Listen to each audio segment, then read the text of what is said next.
One day I'm in the office and I'm going through the newspaper and I see this advertisement on the paper. So I decided to apply. So when I applied for it, they got back to me and they asked me to do a video and send it to them. I do a video. But yes.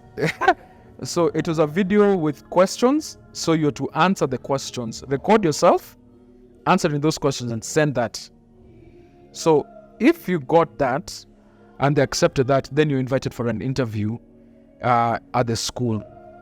So we went for the interview at the school, and it was I would say, a holistic interview where you had the opportunity to interact with students. They would ask you questions, you ask them questions, you ask teachers questions, they ask you questions, they ask you questions about what you're going to do and what you think, case scenarios, counseling scenarios. So it was an interview that almost lasted a whole day. So for a person to be a whole day, but in different stages. So I remember after that interview, I was very thankful that I had the opportunity to do an interview, because the other people who had doctorates. So I saw people who have doctorates, and I only had a degree in theology at that time. So when I left Mashariki, I'd already finished my degree in theology. So I knew I'm not getting this job, but it was a good experience, thank God. But later on, I get a phone call, and I was accepted as a chaplain, and they gave me the reasons why. And I still had to improve myself. Well, one was how you interacted with the students, because beyond it being technical, they needed somebody who would offer counsel to students and to staff. So that's the work of a counselor. So because of my experience in being in the pastorate as a youth pastor and also Christian education, and part of educating meant counseling. And so I had to not only counsel people who are younger than me, but people who are older than me. If churches could have sports facilities, it's key. Because even up to this day, I still play basketball. In fact, I was playing basketball yesterday. And I was playing basketball at a school. And this school that we play basketball in is we have people from all areas and all walks of life. And we have people who have fantastic high-flying jobs. We have people who you'd not say they're in high-flying jobs. There are people who don't have jobs. But everybody meets there. And because you have to play like a team, and you have to play as a team, you get to interact with many more people. And what I'm glad about is you get to meet people who are not believers and Christians, and they can share their issues. So I was talking to somebody, and they asked me my perspective on things to do with annulling marriages, and if it is biblical for somebody who's getting married to write an agreement that if they were to divorce, then they would not go with the wealth. So it's what you call a prenuptial agreement. So is it biblical to write a prenup? And so those are good questions. I like those questions. And it also helps you to know where people are at on the ground. And also to share, because they're asking that also because they want to know what your pastoral thought is and what the Bible actually says about some of those things of which they feel maybe the Bible doesn't address. No, why not? At St. Andrew's Turi, I was there for 3.5 years, going to 4 years. And so it was a really good time. I liked the experience. But Were you living there? yes, I was living there. So I lived in Molo. I was living in Molo. Yeah. So the area, So the area that St. Andrew's Turi is in the area of Turi, Molo, which is in Molo. And it was a good experience where you are in a city and a town and everything's there. All of a sudden, you're quote unquote in a rural area where the people who you know are not there. I remember even getting I got Go TV, but we couldn't even get the channels because it was so far interior that it was not getting the channels. We were just getting Citizen TV and some of the few channels. And that's where my love for Nigerian movies came, because that's all that I could see. Yeah, relationships, if you're meaning dating, that is, my first girlfriend was in actually NBC Ngong Road, Nairobi Baptist. And the reason why our relationship didn't continue because I was supposed to join in the States. All of us were supposed to go to the States. So I was going to Texas and she was going to Maryland. So we thought that if we date and we're in the States, it would be easier to continue dating. But not necessarily, it didn't work. Writing letters, that was all we did. And then Yahoo came in and Hotmail, but it became tiring. Looking for cyber cafes. It was just hard. And then we agreed to part ways dating, but we still became friends and we still stayed friends. So the first experience, that is when you are from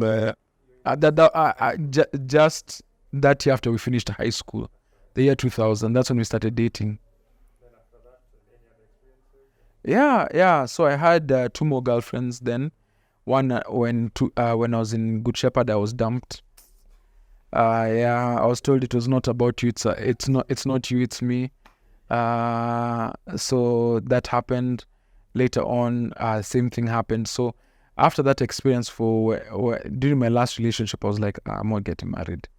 And relationship. So even when I came to be a pastor in a Baptist, my mind was focused on 3 things.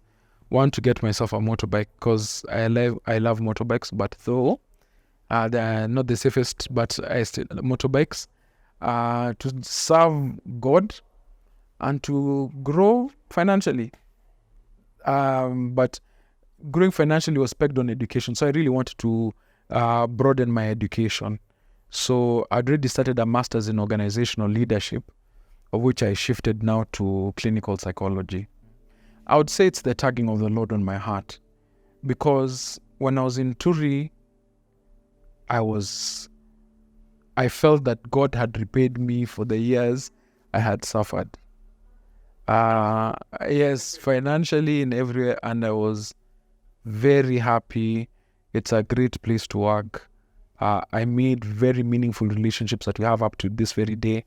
And one of the teachers, both Hannah, her husband, and my wife and I are good friends. And in fact, they live in Nakuru. They came to visit us last week and stayed over. We went and slept over at their place in Nakuru also.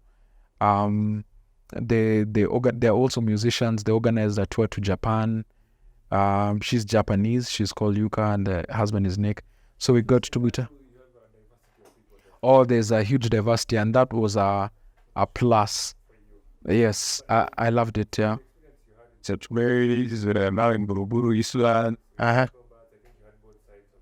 Yes, which I think was a good thing. You know what actually helped me in Mashariki is my Sheng was pathetic. So when people heard me trying to talk Kiswahili, it made them laugh so much that they embraced me.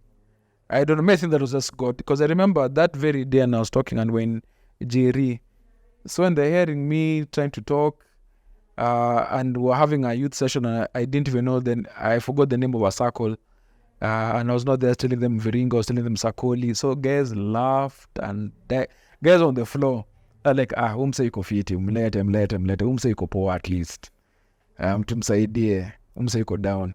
So they accepted me. So I got to see both sides of the coin, as it were, and to appreciate both sides, because all are God's children, and also to learn that money is not the answer.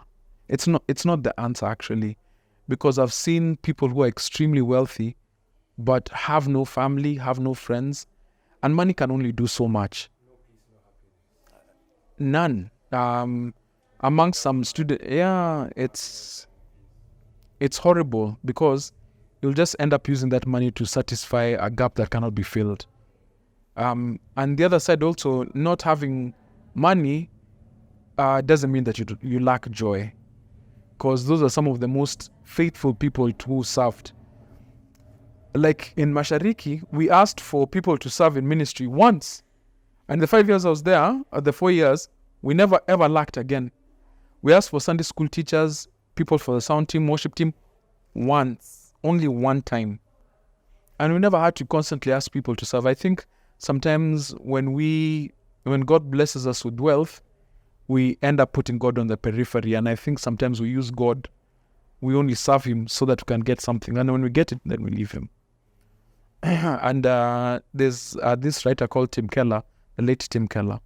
He says that sometimes we treat money as our father, because the father is the one who provides, the one who takes care, and yet money cannot play that role. So anyway, so I saw both sides of the coin, and I also got to interact with people from outside the country, which was a huge plus.